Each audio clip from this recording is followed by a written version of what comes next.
I am pumped to be joined today by my good friend, Clay Lacey. So, Clay is a filmmaker at heart, but that's not where he gained his notoriety. So, back 2020, everybody's locked down in their house. Clay does what millions of other people do at the same time, start posting on social media. His thing, though, was TikTok. Now, most people, when they start posting on TikTok, they know the trend of like, you got to post 100 times. You got to be consistent. You have to hit this many seconds. You have to use this trending sound. This did not apply to Clay Lacey. Within months, he has thousands and thousands of followers. He continues this trend, and over a year and a half, he gains 2 million followers on TikTok. But Clay knows deep down he's a filmmaker at heart. And Clay has a full-time job as a cop, and he's got to decide whether he wants to continue TikTok or go after his true passion, which is filmmaking. He does what I feel like no one else would really do, but he goes after what his true passion is. And that is why I'm so pumped to talk to him today. Clay just wrapped production on his first feature film, Sidewinder. We break down exactly how he got famous on TikTok, why he put it down, and how production on his first film went. If you haven't already, go ahead and subscribe to the channel, hit the like button, and thanks so much for watching.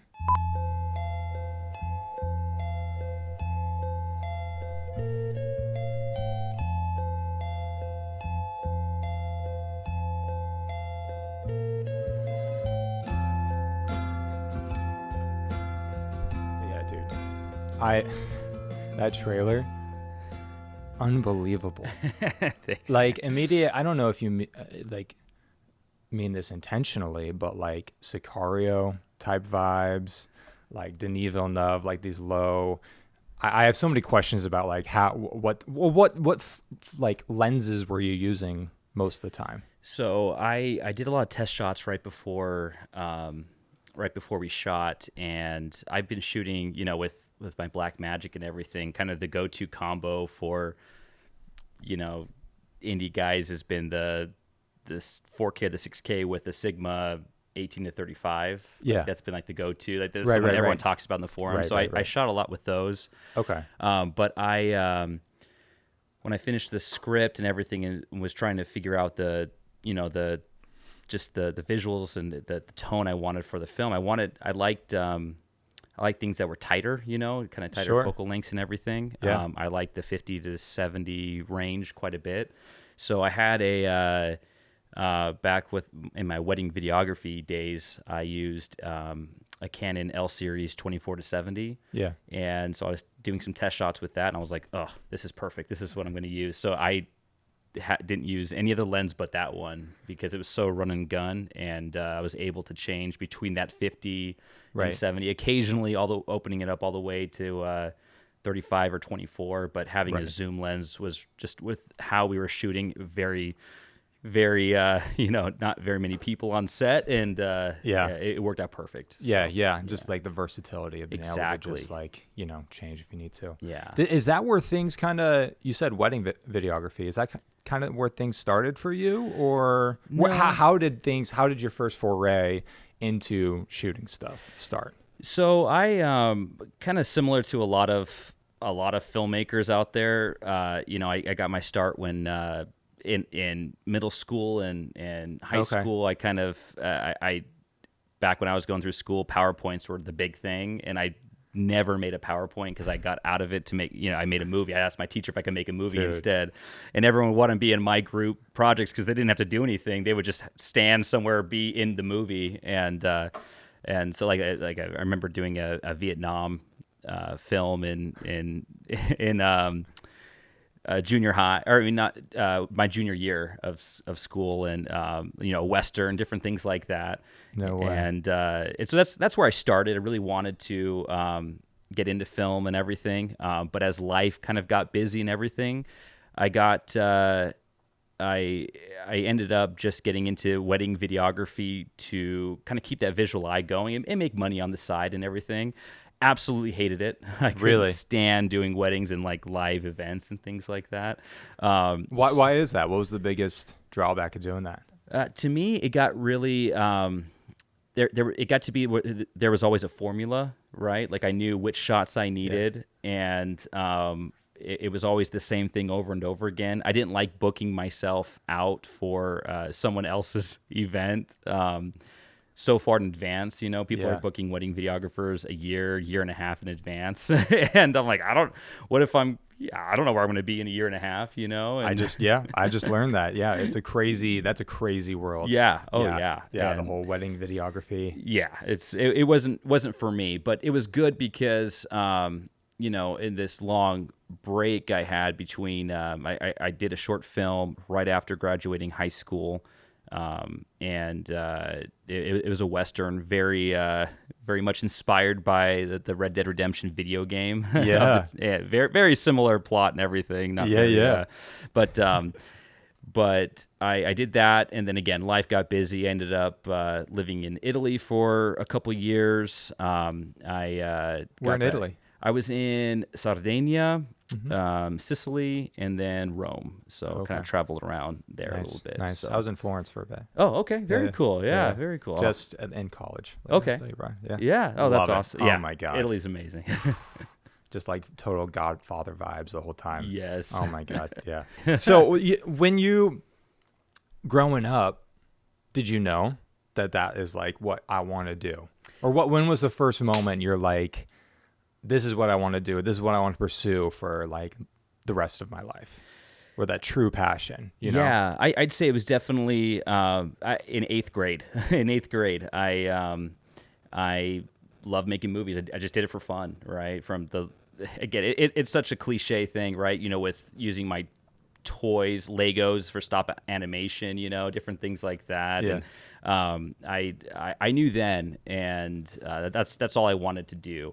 But I grew up in a house where you also, you know, my parents wanted me to be very practical. Like they were a good balance of being supportive of me and my films and everything. Like my dad was often a stuntman in my films, you know, getting shot and taking a fall and everything, and dressing him up in gladiator outfits and different things like that. You know, kind of it was pretty funny. But they're also like, hey, you know, you got to be practical too, and that's going to be a hard life to live. And so it was tough kind of balancing that, and especially as I got older and, you know, met my wife and we got married, and I knew I needed to take care of a family. And so I was like, what's that going to look like? And that's eventually what led me into my career in law enforcement. Was not at all like I wanted to, you know, grew up thinking I'm going to be a cop. It was more of how can I make money, support a family, and that doesn't need a college degree yet, you know? So Right. So is that, where did you grow up? Where originally are you from? I was born in Idaho, and then my parents moved to the Inland Empire in California, and then spent my childhood in the high desert area, so Victorville, and then eventually Apple Valley, which is where I live now. Gotcha. Yeah. Gotcha. Okay. And then you went to high school? All through there, yeah. Through there. Okay. Gotcha. So then, so that progression was, when did you start being a cop then, or just in enforcement? It was back when I got, it was when after I met my wife, and while we were engaged, so it was 2014 is when I went through the academy. Gotcha. Yeah, so 2014, and then I've been in it since. So. Sure. And all your short films, not all your short films, but a good amount of it, you've been able to also use your experience in the police force for like inspiration for your films. Oh, absolutely. Like I'm not going to lie. I lived a very sheltered life, right? I felt like I didn't get to see a lot of different perspectives of humankind in general, right?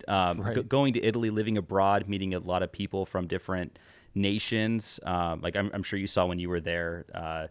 In Rome, there was entire communities of people from different countries, and it was great getting to know them, getting to try their foods, different things like that. So that helped open my eyes even more. And then being in law enforcement. It was an interesting time getting in, and it kind of goes to show how sheltered I was. I didn't really I had always looked at at cops as that's just the ones enforcing the law. But I didn't really know too many cops besides a couple friends that had careers in like CHP. One worked in a guy that was like my second dad. He worked in corrections, so that I kind of got exposed to it a little bit, but I didn't realize all like the controversy that was there as well with and then like history has always interested me as well, and diving into that and seeing how like just the way the system kind of formed the problems we have today and everything. And then now I'm in the middle of it. Like it was a big eye opener for me, but I am super grateful for it because it has helped me in my storytelling, being able to have, see multiple perspectives, and that things aren't so black and white, that there is a lot of gray area there and everything. And that's what I wanted to explore in my film, that, my feature. So, yeah, I mean, we just talked about, me and Lauren watched one of your short films last night, which she jumped out of her seat for at one of the parts. But like, you told me that that's like a direct experience that you had. Right. Oh, absolutely. Like how, you can only draw from like what you experience. You can try to make up all these different types of things. And I think that's worked in your favor so much because everything feels so like visceral because, some of these things happen to you. Yeah, absolutely. Yeah, I love crime thrillers and everything, so it worked out very well. Being in this career field for the last 10 years, and I have stories for I'm a storyteller at heart. I've always have been. If we have having a sleepover with friends, it was me. We're laying on the trampoline. It was me telling the scary stories and everything that got people all excited. And so I've always loved that. And being in law enforcement, I have been able to draw on stories all the time. If we're at a family event, whatever it might be, I'm there telling stories about the crazy things I've seen, the good and the bad of humanity, I guess you could say. So it's been really, really neat. Yeah. So let's geek out for a minute. What were some of the like early, it doesn't even have to be that early, but early influences on you that you're like, oh my God, that affected me so much. That movie is the reason why I want to do this in the future. Yeah. Do you have like a couple of those? I do. Yes, Okay. I do. I've always, I'm a big comic book fan. I loved Batman. So Christopher Nolan has been huge inspiration for me from the start and still is today. Early on, on the DVDs of M. Night Shyamalan movies, he would actually throw on some of his early shorts as a kid. Really? And that was one of my favorite things, is to watch, like Sixth Sense, Signs.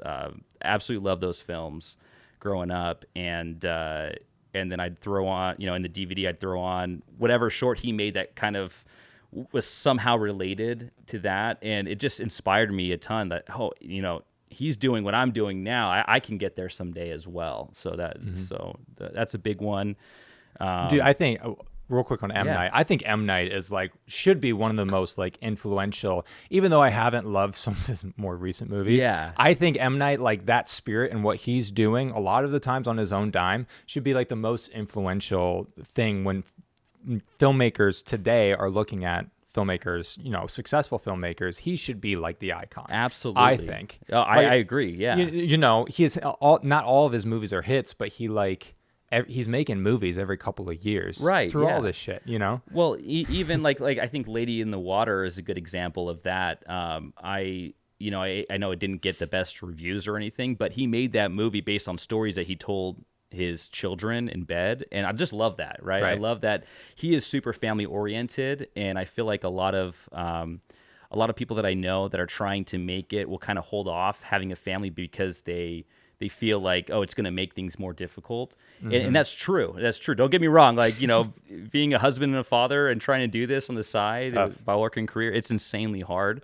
But I have actually found that when my daughter was born, that is actually what kickstarted me to pursue my love of narrative filmmaking again. It was, I hadn't made a short film. I was doing these wedding videos for a while.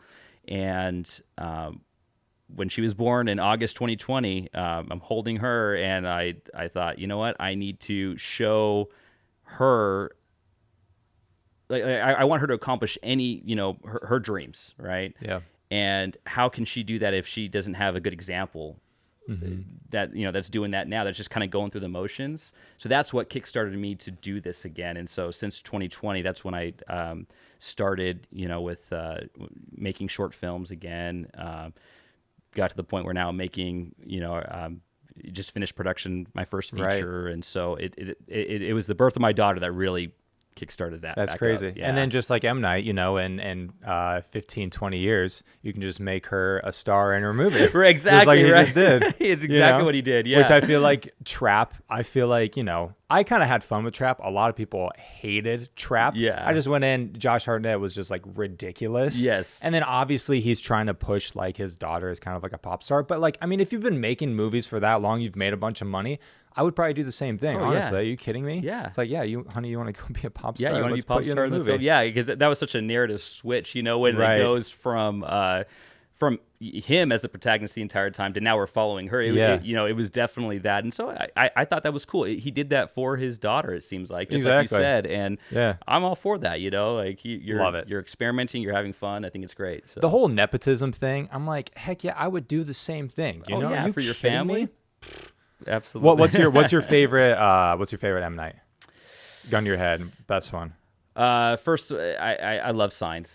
I love Signs, but then I need to watch that again. It's been for some reason that I have not watched Signs in a long time. I feel like there aren't enough good alien horror films, and I love alien horror. Dude, I was literally watching. I forget what it was. I was watching this morning. No, it was. Did you ever see that movie Knowing?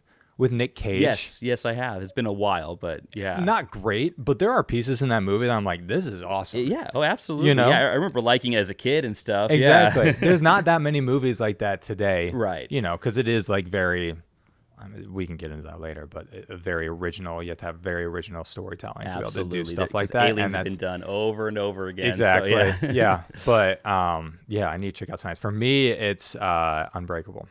Unbreakable is fantastic. Yeah. I love all those. Was it Unbreakable?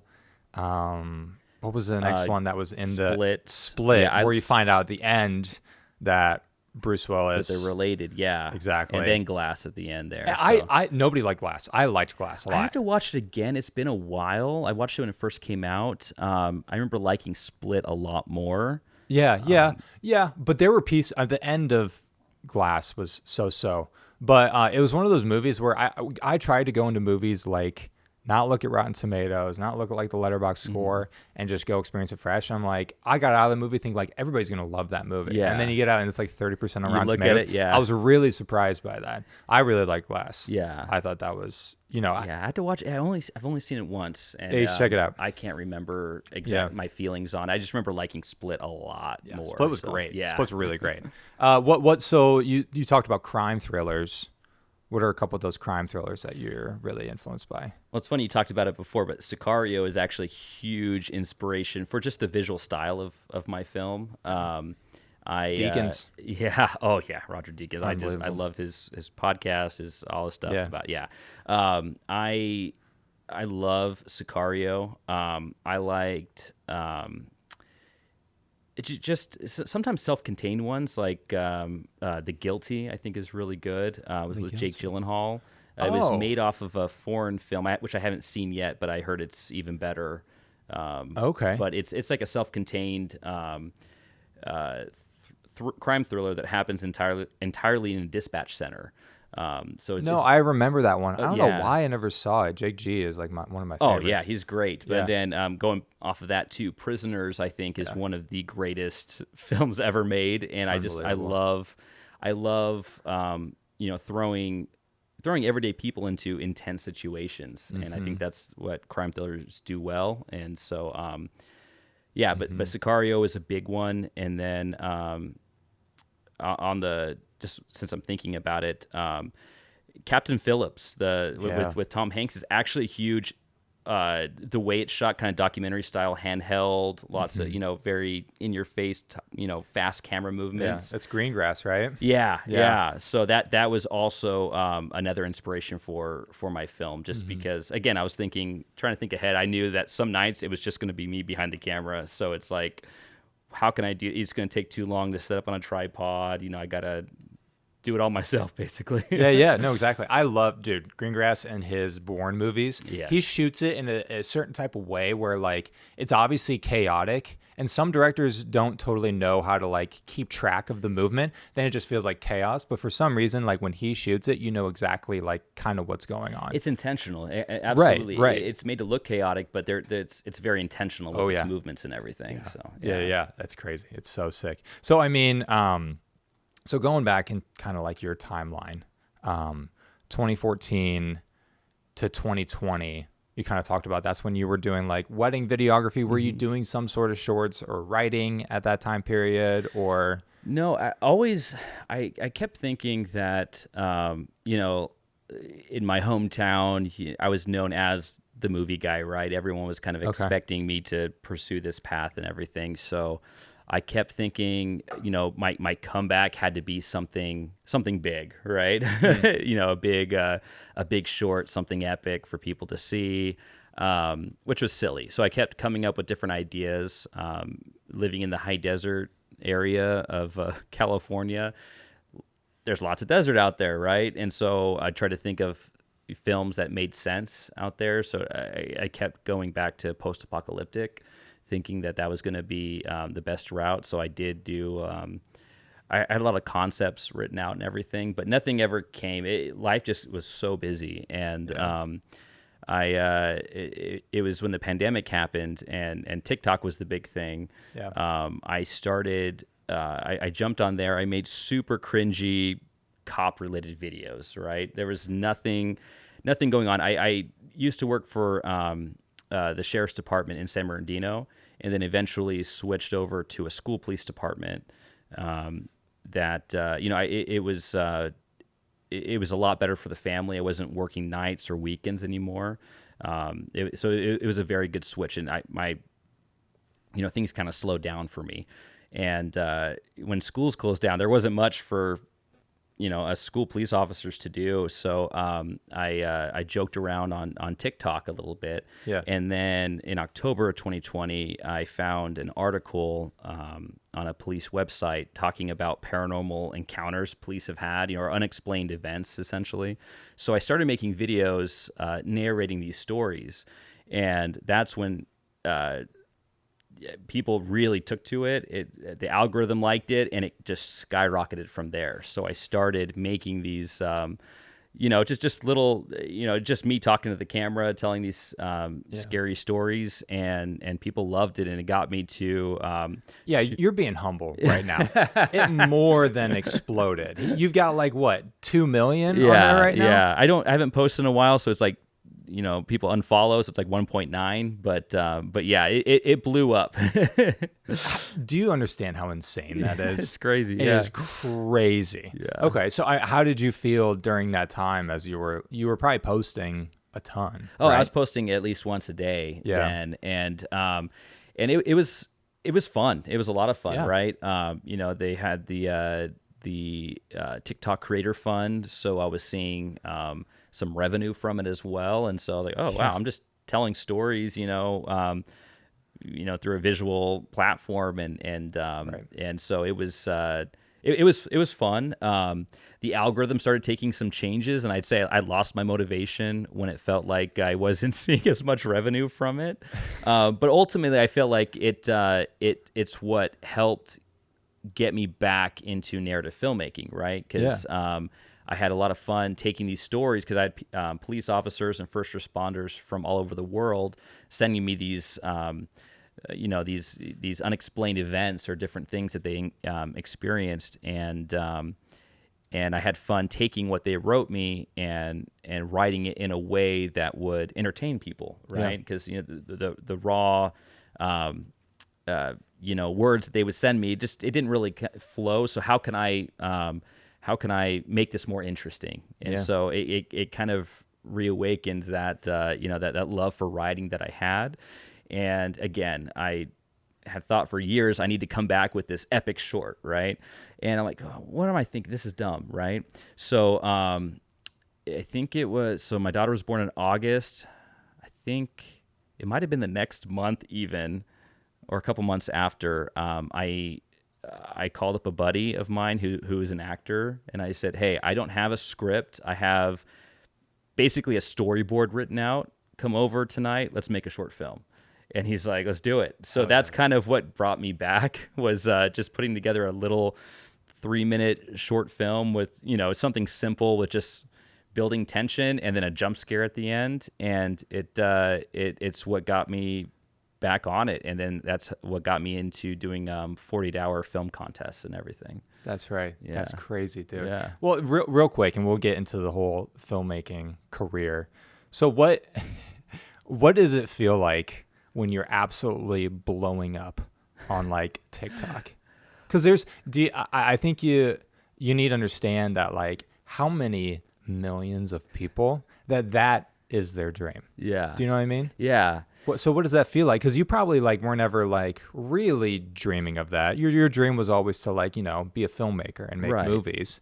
But I mean, this is an incredible thing to bring attention to your name. What was it like, when you were seeing those types of numbers, like the biggest types of numbers you can see? Yeah, it was like, how did you actually feel? I didn't, honestly, it was just fun knowing that people were entertained, that it's possible, right? That to get that, like, not that I wasn't trying, but I felt like it kind of, success online just kind of fell into my lap. I mean, I learned that the way to do it is to be consistent. Again, I was posting every day. It was very easy then when we were all locked down anyways with the pandemic. Mm-hmm. There wasn't a lot to do, and so that's. I'm trying to remember the feelings. I remember feeling excited, kind of. I also felt like a huge responsibility that there was a lot of people that liked this. They wanted more of it. And that's kind of eventually what led to me stop posting, is because people were like, I need more. They're kind of addicted to these stories almost. Right. And so I've been trying to find ways of how can I make it more sustainable? It was hard, searching Reddit posts, trying to find other people's stories, because I couldn't rely just on the ones people were sending me, and go. It was very time consuming too, so it got to be a little too much. But I think it was just mostly exciting. I don't know. I can't remember any other feeling except just being excited, and then the burden of people want to hear more. I gotta keep making these videos. Right. So yeah, what was the big reason that you stopped? I'd say it basically stopped when I started making films again. Yeah. And that's I only have so much time, and I wanted, I was juggling quite a bit with having a newborn daughter, and working a career and everything, and so I kind of had to decide, or how am I going to blend these two together, or where am I going to focus? And ultimately I decided, because I tried different things. I tried making short films just for TikTok. And I saw some success, and it was hard too, relying solely on an algorithm. Yeah. I don't, it was great because that's what got me the large following.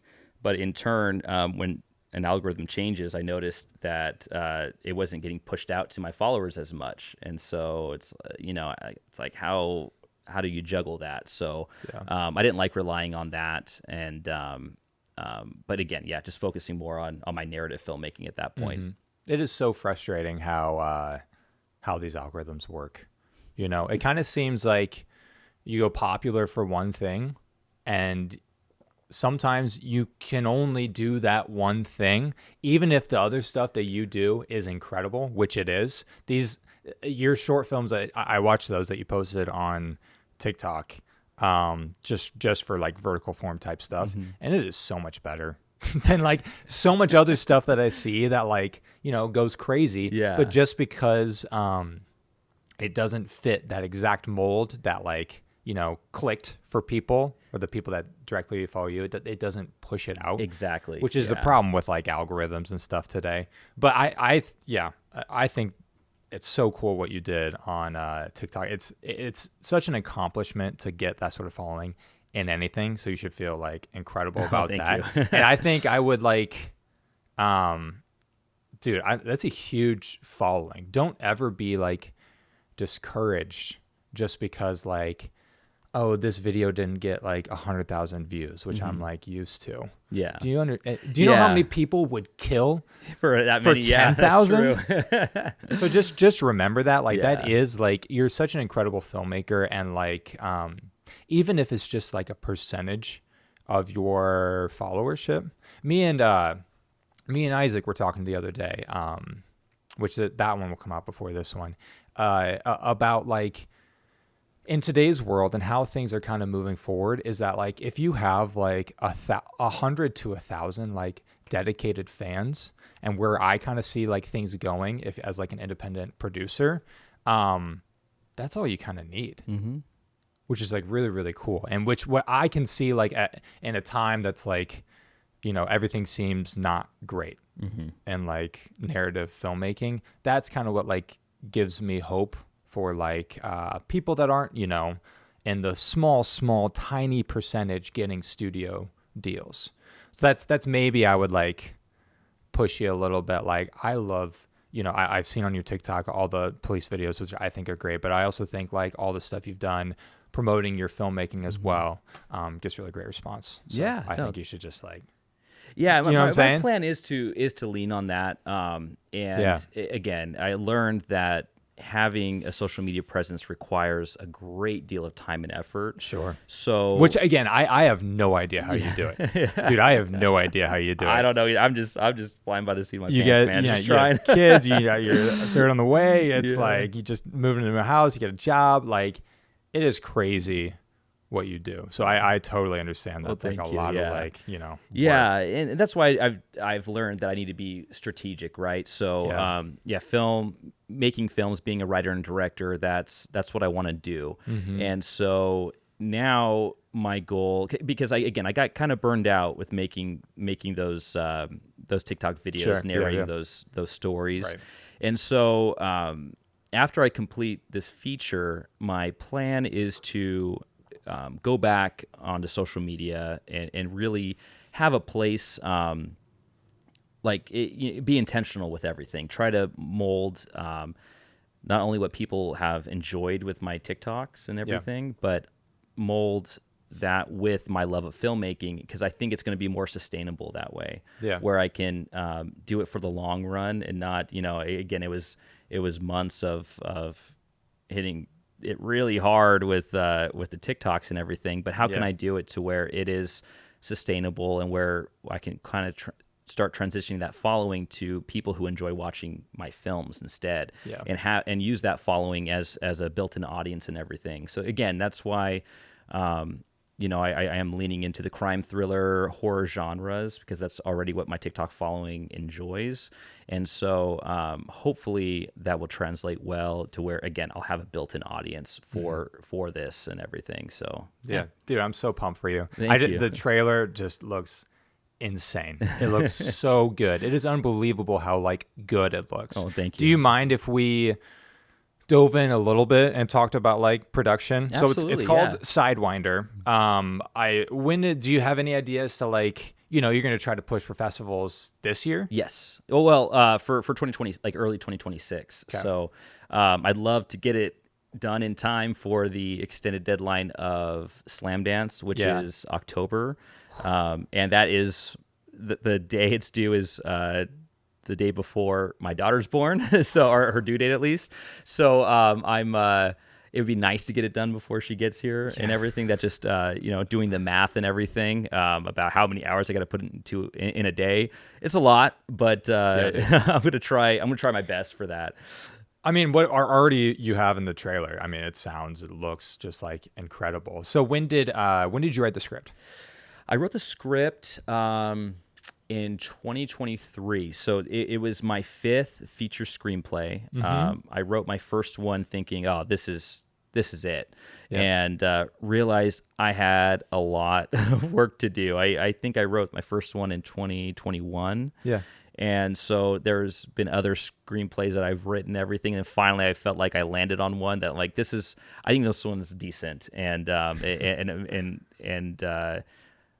it was hard combining like because the 5 that I had written, it was always with certain actors that I already work with in mind, locations already in mind, and everything. On my 4th screenplay, on my fourth feature, I got pretty close to making it, like we were casting it. Then I had a real conversation with myself, like looking at it. I'm like, okay, this is going to require, like it was a sci-fi film based off of one of my shorts that did really well in a 48-hour competition. Everyone loved it. And so I was like, oh, let's turn this into a feature, right? Sure. And I realized what I had written, like it was too much to do on, at my level right now. I would have to fundraise many thousands of dollars and everything. So I was like, let's put a pin in that. Let me go back to the drawing board. And that's when I came up with this one, and wrote it in 2023.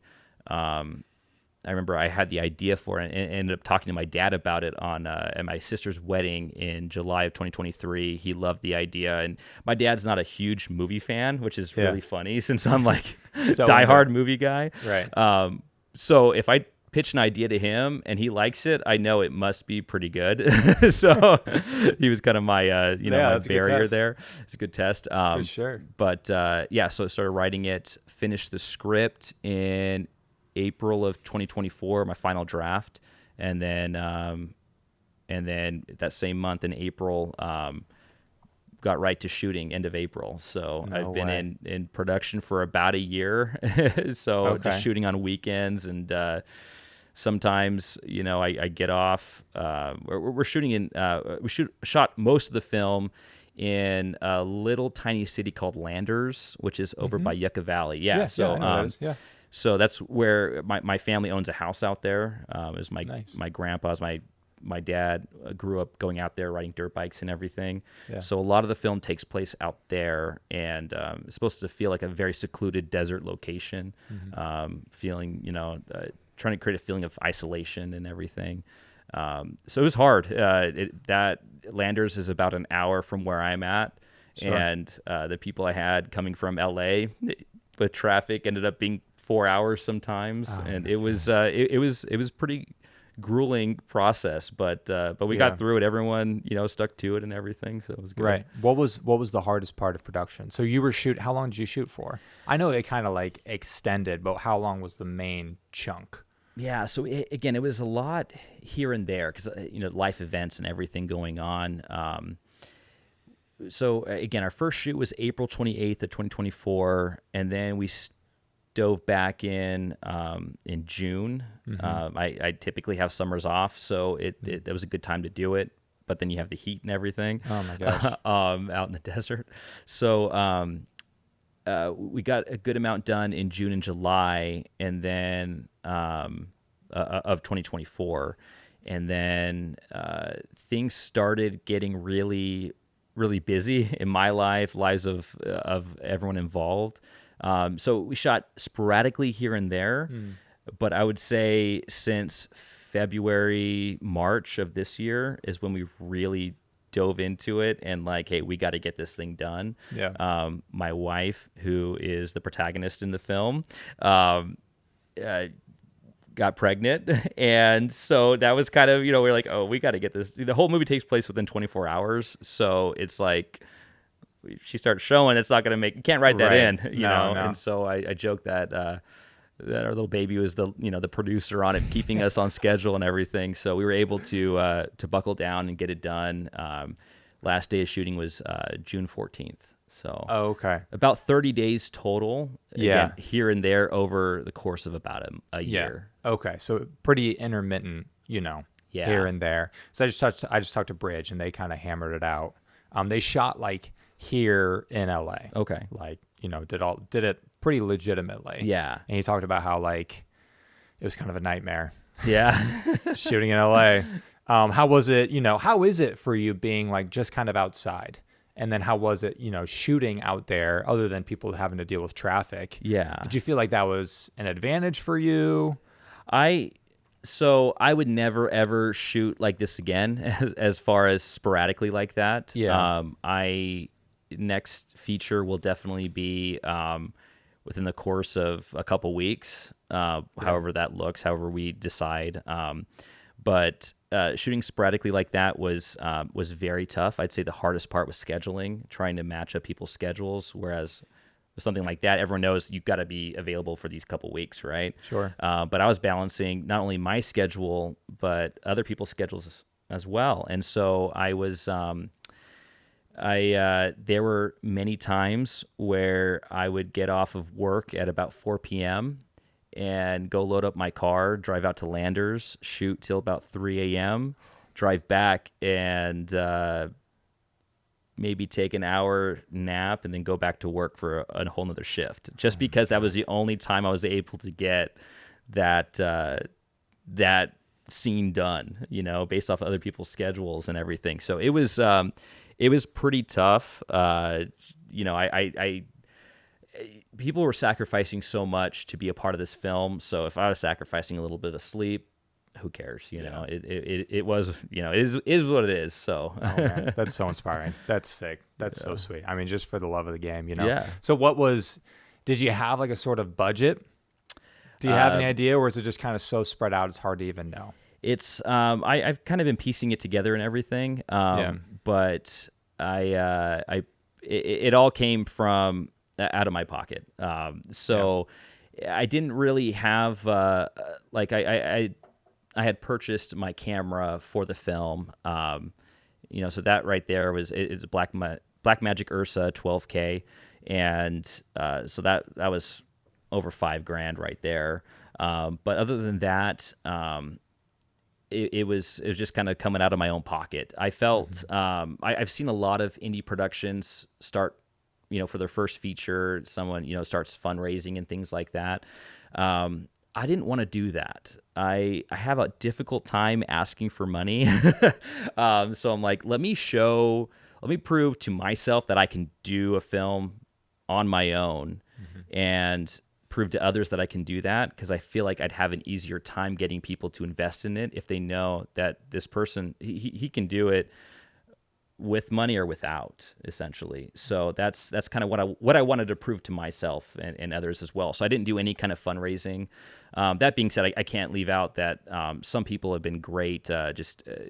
Crew and cast have done a great job of, like, maybe one person will take care of food for that day, different things like that, just to help relieve that. Because not only were we, the financial burden of the film, my wife and I, wanting to grow our family, we're going through the in vitro fertilization process, and so that's a huge financial burden as well. And so it was it was pretty crazy, But again, that goes down to I'm grateful I have a job that can allow me to pursue my passions, take care of a family, and everything like that. So we're fine, but it was hard. but I showed myself, and I feel super accomplished for that. So yeah, how do you feel after? I mean, you're still editing and stuff. How do you feel? I feel great. Yeah, I feel good. I'm looking at it. Some scenes are piecing together really nicely. Others, I'm like, okay, I'm going to have to, really finagle this to make it work. But overall, I feel like I can do it now. I've shown myself that I can do it, and that's I think that's all I need. A lot of times I have feelings of imposter syndrome, or I have no idea what I'm talking about. Yeah. Really? Oh yeah, definitely. Yeah. Okay. I never went to film school. Everything is self-taught. A lot of YouTube University. Exactly. Yeah. YouTube. I've purchased a ridiculous amount of online courses. Really? Yeah. And then just a lot of trial and error and everything.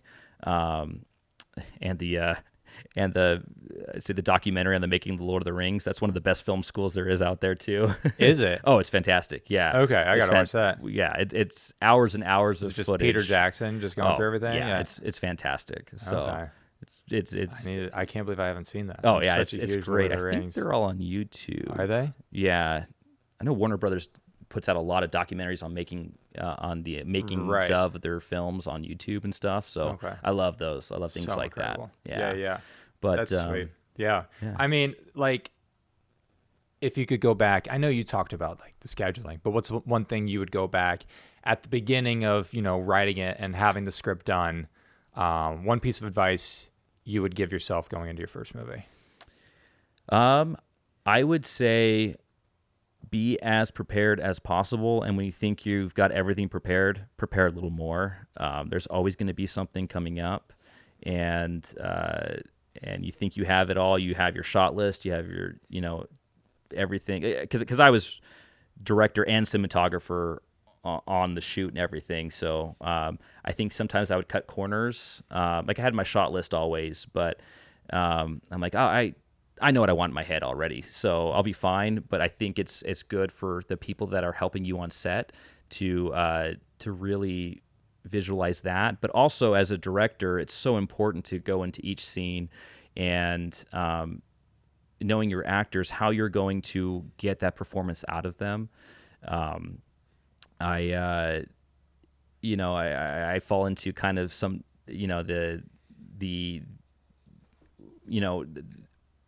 sometimes actors find it really annoying when the director says, yeah, don't do that, do it differently or whatever. It's good to give them some kind of, you're there to direct them, give them some kind of direction. And a lot of times using verbs helps with that. So I wish I got better throughout to do in doing this, but at first I felt like I had a difficult time directing my actors, and especially even like my wife, like I said, is the protagonist of the film, and it was interesting, just trying to separate the husband and wife relationship, and then going to the director-actor relationship. And I feel like it was some of the best training on how to become a director, actually, because I had to really watch what I was saying and how I'm saying it and everything, and it helped me become a better director. I'm actually really thankful for it. Yeah, I can't imagine. Yeah. If Lauren was an actress and I was supposed to give her notes, that'd be one of the hardest things. She'd be like, "Shut up," and which she would probably be right. I would probably be wrong. She would be doing it correctly. Yeah. But yeah, I can't imagine that. So yeah, over prepare. Yes, over prepare. Absolutely. Was there any like tools or like any certain, like whether it's a certain lens or a certain light that you're like, oh my God, this was the most like versatile thing that we used like throughout the shoot? That's a good question. Or something like that you wish you had, that you got in the middle of Yeah. the shoot. That's like, oh, that was so helpful to have. I know people are probably going to laugh at me, but again, with how we were shooting mainly on weekends and knowing that sometimes it was just going to be me behind the camera, I never had a dedicated focus puller, and I will never not do that again, So like a dedicated focus puller is like you need that, it was just my little viewfinder, my camera, and very guerrilla style, very very guerrilla style. But next time that will definitely be high on the priority list. Yeah. Which is dumb because I have the tools for it, but I just I just never had the manpower. If someone else is there, they're going to be running sound for me, or helping me set up lights. So that's an important one. But I mean, that's just, you're a guerrilla shooting.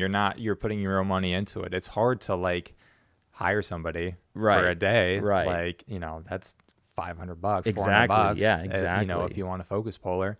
Were a lot of people like, were you paying a lot of people? Were people just working as a favor or for reels? So how did that work? The neatest thing about my film is that everybody involved has some kind of outside career outside of film. This is just a love that we all share together. Wow. And these are people that I worked with a lot on these 48-hour competitions, which aren't paid gigs, right? It's just No. people come together just to make a film for the fun of it, essentially.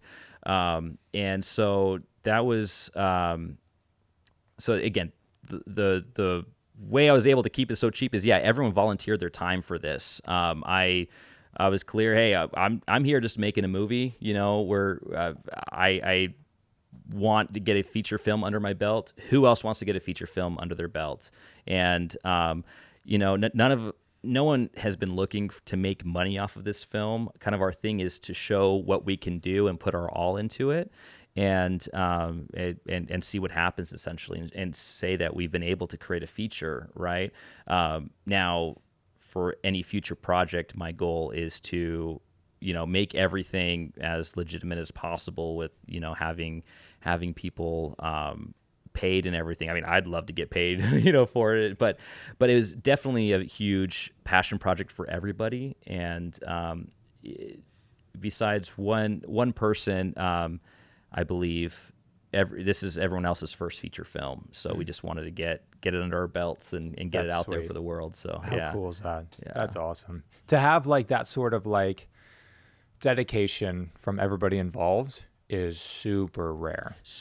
I recognize rare. that. Absolutely. It was, I felt, I was able to build a decent reputation with these 48-hour films, where I had people say, hey, I want to be in one of your projects, right? I want to be. And so I'm blown away by it that I had, so many people that were willing to do it like this. Okay. Cause a lot of the people I make films with up where I live, they're kind of used to the community theater scene, which is all unpaid stage performance stuff, right? You're doing it just for the love of being on stage. And like my wife and everything, she's done numerous community theater projects. I've joined her, playing opposite her on certain on different productions. Super talented. Yeah. She's so talented. She's very great, talented. right? Yeah, she's awesome. God. Yeah, I'm very lucky, and just lucky to have a significant other that supports me so much in this and is there with me. And actually, it's funny. Today's actually our anniversary. So, no way. Yeah. Oh my God. We joke that like. We haven't really gotten to celebrate different things. Her birthday, my birthday, we've been either shooting or, she's here in LA for her musical and everything. So it's funny that like on these big events, we're doing things that we're both interested in. So it's pretty fun. That's so cool. Because like to have that sort of partnership, and then to also, have partnerships and create those relationships with people that are directly around you that want to do that. Mm-hmm. Like I was just talking to Bridge, and his movie, he had a lot of struggles. Mm-hmm. He did it a little bit more the traditional micro budget SAG indie feature. And, he did castings. Mm-hmm. He went out and, did those sort of things and had a lot of trouble. Yeah. His movie still turned out incredible, mm-hmm. really, really funny. But he just talked about, like, it was really difficult. I and bet, people would, like, and people here in Los Angeles, they flake out, favors, that is a very tough thing to get around here. So I think that's, like, super, super, like, inspiring to me to hear about, like a group just outside of LA. I think it's incredible, and it's something that, do you feel like it's like a replicable thing going forward? I know you want to like try to figure out a way to like make money from these things and pay people. Is this like a thing that you could see yourself replicating next? No. Well, I hope it inspires people, because I feel like one of the biggest gatekeepers for people is feeling like you need a bunch of money to make a film. Mm-hmm. Again, when I wrote this film, I already had people in mind for each role. Yeah. And something's changed over the course of its development. But I was very much involved. I wrote these characters for these actors that I've already worked with to some capacity. Mm-hmm. And so I think that helped make them feel like it was already theirs, that they already had a stake in this and everything. And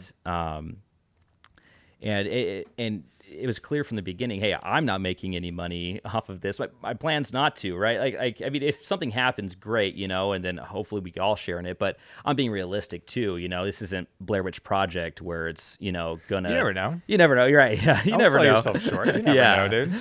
But again, a lot of this was hopefully to show people what we can do to build our reels and everything. It's madness out there with people trying to get gigs and everything. So hopefully this can be a way for each of my actors, crew, everybody, myself included, that, hey, this is what we're able to do on our own. We're ready for the next step and everything. So my goal moving forward is to try to create something sustainable to where I love this group. I'd love to add more to the group and everything. And kind of like in old, Shakespearean times, it was like you had your group of actors and everything. They traveled around and they just kept making things. I'd love to follow suit in a way, and keep making films together and change things up and hopefully create something sustainable for each of them, each of us. Yeah. I mean, you see it all the time with like whether it was Wes Anderson's crew and people that he shot with. Yeah. Danny McBride and his whole clan in Charleston. Yeah. They have pretty much their own setup, where they did Righteous Gemstones for 4 years. Yeah. And he talks about how like it's all of his guys. Yeah. It's It's all so his cool. guys Yeah, who I are love making the that. show, Yeah. other than like a couple, I think Adam Devine and Walton Goggins. Mm-hmm. But like the core is still there. And that's what like people like kind of fall in love with. They love that core of, Danny McBride's crew. Right. They love the Wes Anderson feel and look. And I kind of feel like you have that like similar type of like look and feel. And there are like success stories. Did you hear about, there's these guys that live not too far. They are called That's a Bad Idea. They did this short film. Actually, you know what? It's like a feature short. It's like an hour long. Okay. So kind of like a feature film. Put it on YouTube, and I think they were able to get a couple $1 million. Okay. So that was like super, super inspiring. Yeah. Like this like production company just gave them a couple $1 million, and I think they're making a movie right now. Oh, super cool. Yeah. You know what I'm saying? Yeah. So like those sort of things, as like grim as things kind of look right now, those types of things are like still happening. Yeah. And I feel like there is definitely like still like a yearning for that sort of content. Oh, It's just like- absolutely. I think things are changing somewhat, or they are changing, but I think, self-distribution is going to be a big avenue for, something like that, right? Where they just throw it out there and it catches the right eye, kind of the one everyone goes back to is David F. Sandberg with Lights Out and everything. That's huge. That doesn't happen all the time, obviously, but like I think just again he made that short by himself, just him and his wife, and created a great feature from that, which is The Right Eyes getting on it. So I think it's just all about creating, not letting things stand in the way. There's nothing stopping you. Just go out there and do it, and so that's again the whole spirit behind this feature is just let's do it. Let's make it the best we can. Let's learn from these things and then make another one. Yeah. What does I mean, you're gonna go apply for all these festivals and stuff, right? What does distribution kind of feel like it's gonna look for you guys? I'm not sure. I'm curious to see, I want to have an honest conversation with myself after I, finish the film and everything, where I think it'll fit in best. But I've considered various options. But at the very, very least, I'd be happy throwing it on YouTube, and I've seen other indie filmmakers do the same, throw their films on YouTube, and they get a lot of views, it seems like. So we'll see. Yeah, I haven't really. I'm kind of the first hurdle is finishing the edit and everything, and then seeing where it goes on a festival run, and then I'll kind of start playing around with that after that. So yeah. It's exciting, dude. I'm so pumped for you. Thank you. I can't wait to see the full movie. What's dream scenario for your filmmaking career? What does that kind of look like to you when you're thinking of like, oh my gosh, it couldn't be any better than this, than this? what are those steps or what are those things? Where do you see yourself, like biggest dream would be? Biggest dream is definitely, being able to write and direct and for a studio, or Okay. for not just a studio, but just being able to have an idea, write it, and direct it myself. So that's whatever level that might be. Yeah. I love the writing process. I'm actually really looking forward to writing again. Trying to. It's so hard when you're in the middle of a production for a film, but I have so many ideas and everything. I'm ready to bring them out and everything. So I kind of want my goal right now is to kind of flip flop. I want to write. So I just made this film, something I could do by myself, right? But I want to dive into like a film that would require a budget, right? I have a horror film in mind, but it would definitely be something I couldn't do on my own. I would need backing of some kind. And then once I finish that one, have it sitting there on the back burner, and then write another one that I could just do by myself anytime. So I just want to really get in the habit of this. Never stop, never wait for something to take off or be greenlit. Just always have something on my back pocket if I do get a call, and then and have something I'm currently working on. So that's that's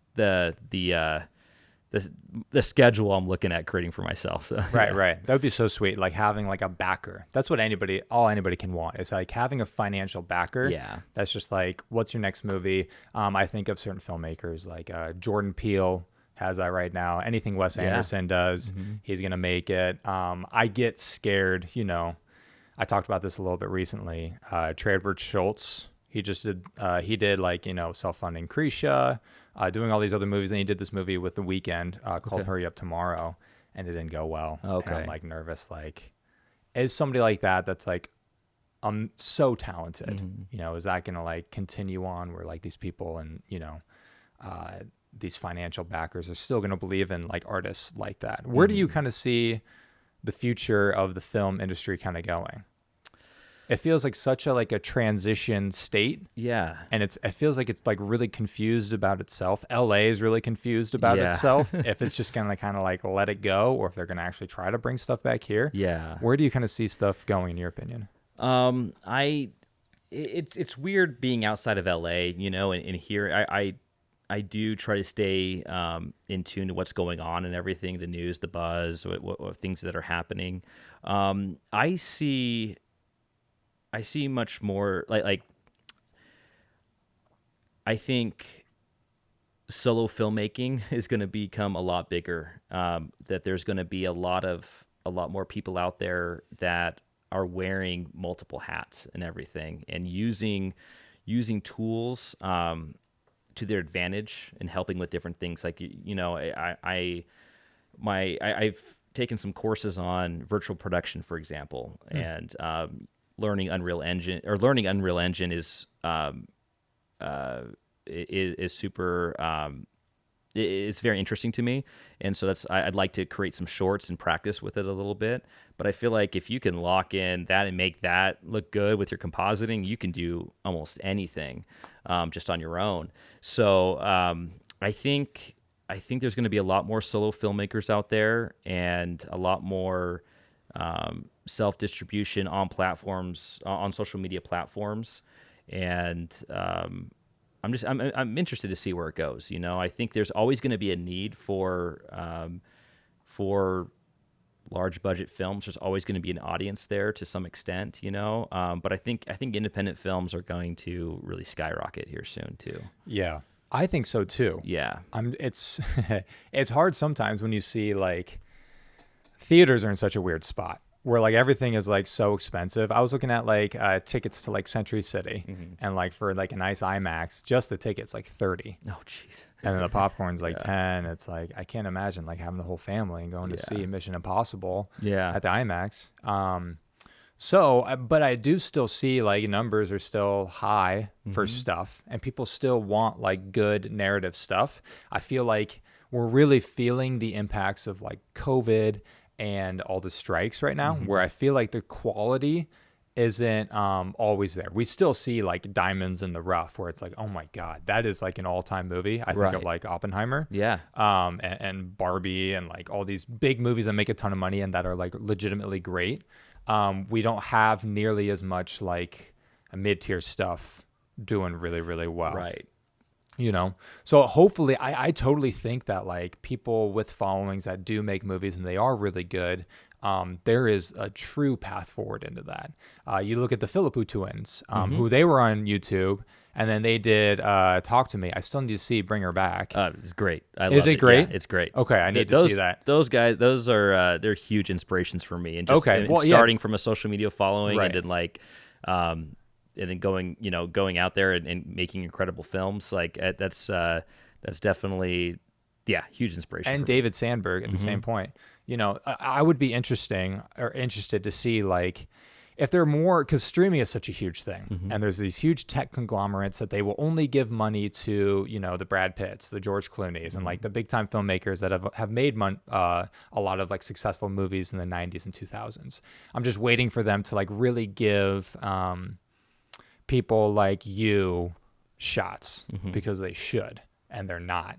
They are giving a shot to like the peak top guys, but like I just don't see the risk taking anymore like they should be. I see them going all in and giving $300 million to these huge movies, but not necessarily giving $20 million and depending on that. Right. I think the model is like a little bit broken right now, but I think there is like a way, and there should be a way because the demand is there for stuff like what you're doing or any of these other guys. I think of Danny Gervitz as well. He just made a movie. I haven't been able to see it, but he made a movie. He's like a cinematographer, made a movie last year, did the whole run. He says he's kind of like burnt out right now because it is, from what you're telling me, from what Bridge told me, it's incredibly like it is hard, difficult. But I just think that like your guys' quality and heart comes out on screen, and it deserves to be seen by a lot of people. I'm interested to see where it goes. I think at some point it's going to get figured out. And I think it's just like hanging in there, keep learning. And then eventually it's going to be like, I think like narrative filmmaking is going to have like a real heyday in like 5 years. Yeah. That's what I'm like holding on to hope for. I agree. I think there's always scares, you know, everyone's scared about AI and things like that. Yeah. And I think that audiences, I mean, you know, film is an art form, and things change within art forms all the time. But I don't see, you know, even right now with the things we're seeing with AI, and like I'll see a commercial, I'm like, okay, that was made with, you know, Google VO3 or whatever. You can just tell, right? Yeah. And I think it's if it's pushed out there, people are gonna see it and not enjoy it. There'll be fun things about it, right? Like I don't know, little things like, oh, watch your kid age to be an adult, whatever it might be out there, right? There's fun things about it. I think there's some really cool tools that you know, independent filmmakers can use with AI. It's great, even just with helping with organization and ideas. There's great things about it, but I personally don't think that audiences will prefer that over actual stories being told. I feel like, I mean, you look at Christopher Nolan, he's got a crazy following, right? Just because it's Christopher Nolan, and you know, they're people. Doesn't matter what he puts out, people are going to be dying to go to the theaters to see it, you know? And so I feel like there's going to be a lot more of that, more, you know, people just flocking toward just good storytelling in general. Exactly. So, That's why I'm so pumped for you, dude. You know, I can't wait to see the movie. I think everybody should see it. We'll promote it more once it comes out. But yeah, I'm so excited for you and your career. You did it, dude. I remember talking to you on like a Zoom, like whether it was 2022 or 2023, talking through stuff, and you're like, I just really want to do a feature. Yeah. And now here we are. A couple years later. It took a while to get there, longer than I thought, but that's okay. Like it's going to be tough. The bottom line is just not stopping, you know, and creating you know, momentum for yourself where you do the same little things every day. Sometimes, you know, even with editing, I'm seeing now, I'm not, maybe one day I don't get that much progress done, but at least I've made progress, and then boom, I'm looking at it, I'm like, oh my gosh, I'm halfway through the rough cut, you know? And so it's, it's surprising yourself with little things. As long as you're consistent every day, it's all possible. Yeah, dude. And just trust your gut. Yeah, you know what I'm saying? You if you trusted your gut and just went with like, this is kind of risky, but I think this is really like what the film should be about, or this scene, you know, I think is risky, but like this is gonna like purport the themes that I really want to bring home. Go with it. Yeah. That's what Bridge was talking about. He's like, dude, there was this scene. I was like, I thought it was funny. I did not think it was gonna work, and it was the best scene in the movie. There you go. Yeah. You know what I'm saying? Yeah. So like things like that, it's just like believe in yourself. You know, don't think about like you know what other people might think. Just do what you think is cool. Yeah. It's gonna be sick, dude. Yeah. I Well, can't. thanks, man. I can't wait. What's one thing you've seen recently that's been like super inspiring for you, movie wise, TV show wise, either? TV show wise, oh gosh, I'm trying to think. Give me a second. Let me look it up. I cannot think of the film. It was a Jake Gyllenhaal, or it was a TV show. With Jake Gyllenhaal? Yeah. Was it He's a lawyer. Yep. I know it. Why can't I think of the name right now? Presumed guilty or innocent. Presumed guilty. It's one of the two. I think it's Presumed Innocent. Is it Presumed Innocent? Yeah, I think, okay. I'm trying to remember. I think Presumed Innocent. Yes, it's good. Very good. Yes, it's good.